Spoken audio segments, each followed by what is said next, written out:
Are your habits landing you in hot water? Today, I'd like to talk to you about following the logic, not the habit. It's amazing how much of our day can be on autopilot. We're just stacking up those things that we're learning over the years, and some of those are working for us and some of them aren't, but much of it is just driven by habit. It's interesting. I was talking to one of my coaches the other day and he's saying, "Oh, Belinda, it's just so hard to let go of cold calling." He said, "I do all this cold calling. I don't get any results, but it drilled into me in the earlier years, and I just feel wrong if I'm not doing it, even though I'm not getting the results." So what I want to do today is to just give you a few tips on how to unpack what some of those habits might be that aren't serving you and how we can turn those around and operate from a logical place where you're going to get better results. So let's break it apart a bit. For the first one, what current strategies are you using to get candidates and clients?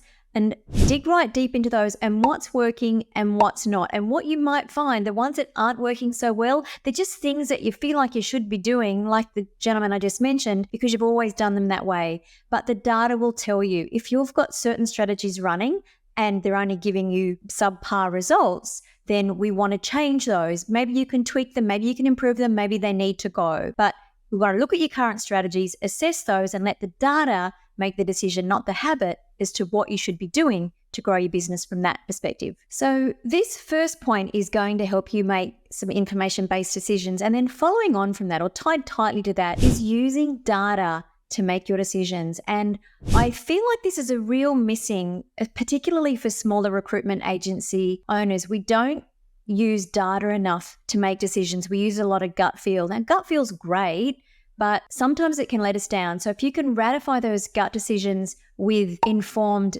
data-based decisions, you will make better decisions in your business and get better results. So once you have that, you can increase what's working, decrease what's not working, and get far better results. And the third thing to do is to test these new strategies, and don't just build them into your business and set and forget. Nothing is set and forget. Once you've got these new strategies and using them, or you've tweaked what you've already got, put points in to review them and to check the data to see, if the results are going up or down or otherwise, and then continue to make your results from there. So no more running your business on habit and gut feel. Sure, use gut feel to ratify things. I always like to sort of give it that once over, well, does that make sense? But use the data to make your decisions. And this will also make you feel a lot more confident that you're making the right decisions. And confidence in business, when you're running a small business, confidence is incredibly important as well. So added bonus there. Hope that helps. No more habits. Get into the data, get into the logic, and life will be a lot easier for you.